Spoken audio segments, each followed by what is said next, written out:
Hello everyone, welcome back to Aaron's Reading Room, and welcome back to my category journey. We're on to book number 16 now. Can you believe it? And we've got an extra special one here today. I've been wanting to feature this author since I saw the cover of their first Harlequin Desire book. But timing-wise, didn't work out, but we're here now, and they've got a second book out, and we're going to read that one. And this is Backstage Benefits by Laquette. Or as Bree from the Categorically Romance puts it, Madame Laquette. All right, so this is only my second Desire novel, so very exciting to get back to this line and to get back in it. So we'll return to the upper crust of American society for our latest romance. All right, so let's start us off. So chapter 1, we have Josiah, and he is a hotshot daytime television producer. He puts together the best stuff. Like, people come looking for his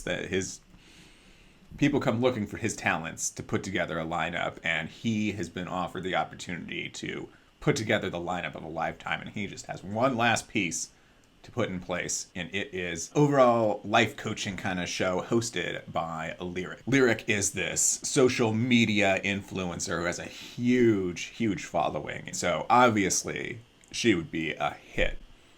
And you know, I think she knows this too.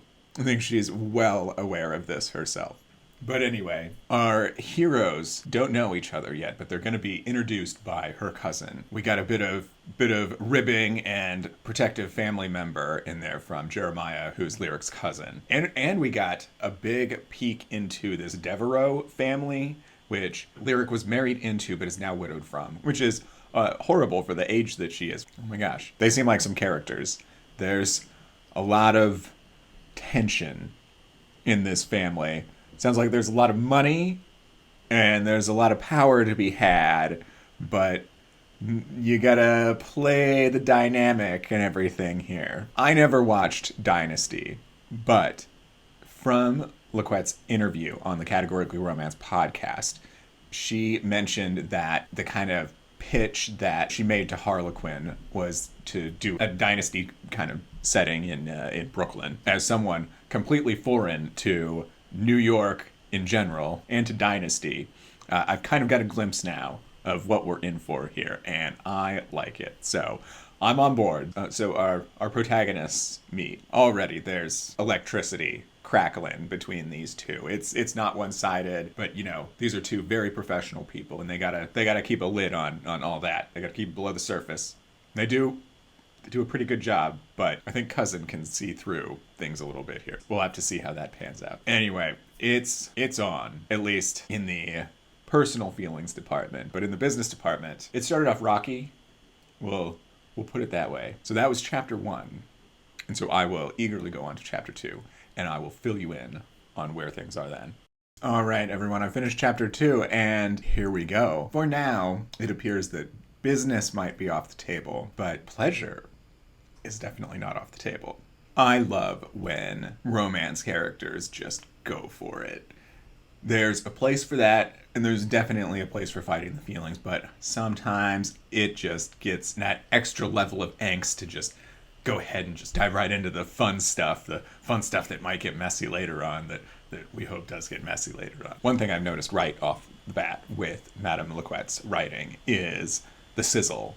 So there's the bang, if you will. I'm not talking about the bang moment. I'm talking about the sizzle, that just layer of sexual tension and those dirty thoughts that the characters are having while they're trying to be professional. That is next level in this novel here, I tell you what, and that is some of my favorite parts of romance books, is the sizzle. I am going to eagerly go on to chapter 3 because there's going to be something nice waiting for us there. I'm not going to tell you what. You're going to have to guess at that, but I'll check in later and tell you how it was. Good morning, everyone. I have finished chapter 4. I could have checked in after chapter 3, but there wasn't going to be much other than just me doing that kind of thing. So I did that. We're moving on. I'll just say chapter 3 was everything we wanted and needed. Actually, no, it might not be everything we need. We might need more of that for the rest of our lives, at least for the rest of Lyric and Josiah's life. Let's say that. We'll give them some time to get there. Chapter 4, we got introduced to a character that is important in both Josiah and Lyric's life, and this person is at the end of their life. And it's affecting a lot of the family, not just these two. Josiah's not connected to the family, but he's close enough that this person's death is going to greatly affect them. So it's having an emotional effect on everyone surrounding this individual, and it's making some perspectives maybe change, or give some hints of perspective changes, or maybe just nudging some people in some directions that they maybe thought weren't for them in life. Anyway, we'll just let that marinate there. We don't like that someone's dying, but life comes at us, doesn't it? We just have to carry on the best we can. So there's things happening in Josiah's head. He doesn't quite understand what's going on. We know what's going on, but we'll just let that work itself out. So I will check in after another few chapters or so, and I will let you know how things are going. Hello, everyone. I have finished chapter 5. I have been kept from this book by that pesky day job. It is busiest at the beginning of the quarter, and beginning of the first quarter always seems extra busy. I usually have time during the day to read as I work from home and can pretty much set my own hours, but when there's more work in the day than there are hours, it's tough to get to reading. Anyway, enough about that. I got to chapter 5. We got to meet ex-mother-in-law of Lyric, who still has some business ties with Lyric, and she does not like Lyric's cousin Jeremiah, who is getting married. I think Jeremiah and Trey, I have a sneaking suspicion, are the main characters from the first book.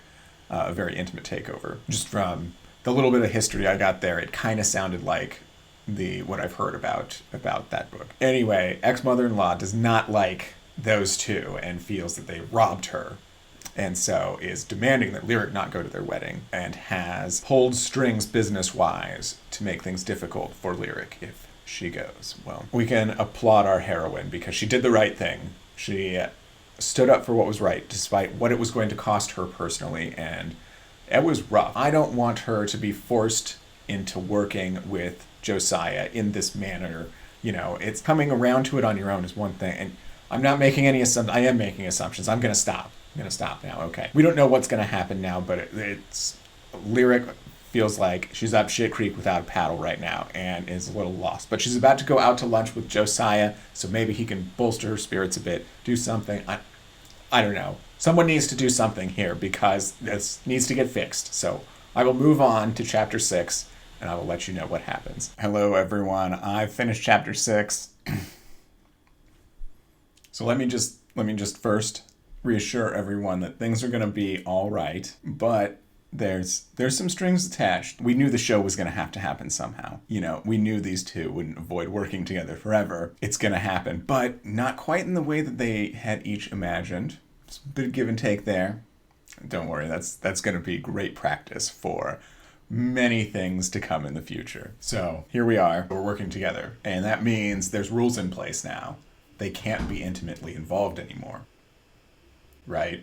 Right. Maybe there's some exceptions that could be made. Maybe they make some exceptions. Maybe they don't. You'll have to read it and find out. One of them is planning to be devious in the future. And that's where I was left. And that's where I'm going to have to leave you for now, too. And I'll have to go on to chapter 7. I'll let you know then if any lovely deviousness happens. All right, everyone, I'm back and I've finished chapter 7. We have stumbled into some content for the show. So Trey and Jeremiah, best friend of Josiah and cousin of Lyric, are getting married. So the planning of the wedding, the execution of the wedding, is going to be part of the show. So that means there's wedding vibes and love in the air, and Josiah and Lyric are going to be smack dab in the middle of it.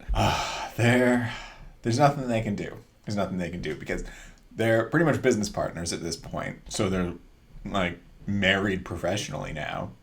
They might as well just become married personally. That's just me speaking, though. They're already having trouble keeping things under wrap in public, as they should have trouble with this. These books would not be the same if they did not. A story like this would not be the same if they did not have trouble. And these two, my goodness, can't behave around one another. That's all right. We eat it up and we love it.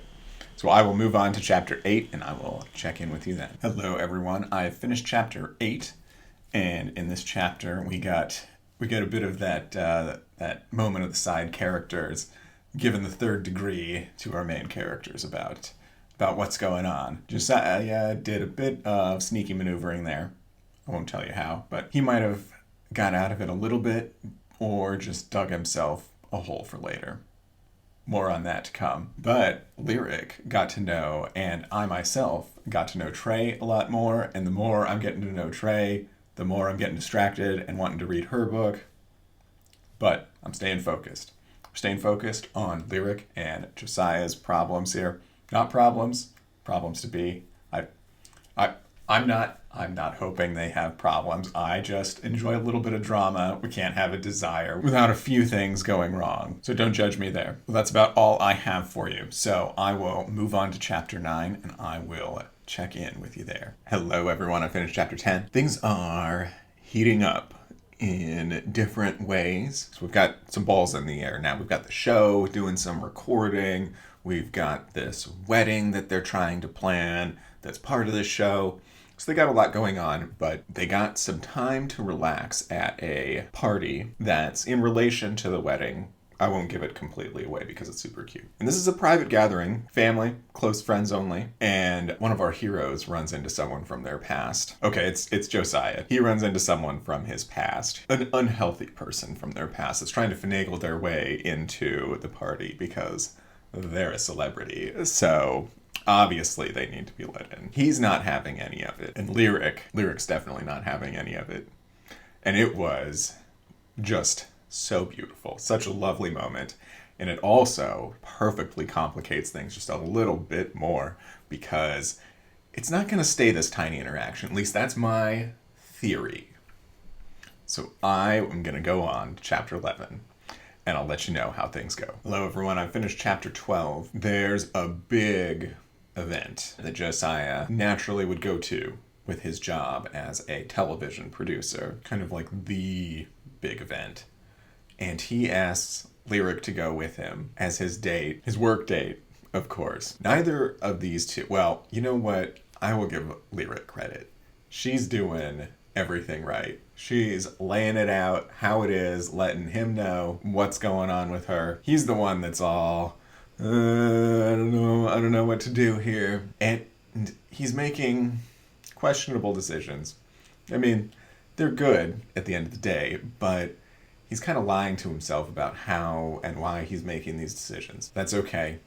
He's headed in the right direction, but now there's public appearance that's happened. So I sometimes wish that I could get the gossip sheets, if you will, have the gossip media of the worlds of these books, because I would just love to dig into what the columns are saying about the appearance that is being witnessed at this event here. So we're still there. They're still together, being all cute, and I'll have to let you know where things go after another chapter or so. Hello, everyone. I finished chapter 14. Things are going very good.